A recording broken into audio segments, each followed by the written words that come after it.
Ganun yung paligo, Bona. Damihan mo yung tubig. Oo. Para nalilinisan yung ano. Ganyan din yung tubig ko magpaligo. Kaya lang na ano ko, kasi iyak na ng iyak. Okay lang yan. Iyak na iyak. Pampalakas ng baga. Yun. Buti nga sa'yo hindi nagkukulay ano eh. Kukulay talong. Kukulay gano'n. Pansin ko ang rekaiba yung mamita. Si mamita parang nagpo-pose. Ano, no? Ako nagmamadali. Hindi mo na kasi tuloy-tuloy. Kaya parang si Mio pag tumigil si mamita, medyo nakakahinga. Kasi may iyak niya, hindi tuloy-tuloy. Oh, yun nga eh. Pag si... O dapat pag ako, ganun. ano eh. Mamaya mo natanggal, kaakti naman. Bakit pag ikaw?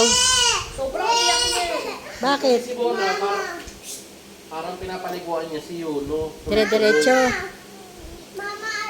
Dire-diretso. Opo. Kaya yung iyak ni Mio, tuloy-tuloy din. Eh yung sa inyo po, napatigil kayo. Papatigil si Mio. Tsaka kakausapin mo. Oo, nakakasagot.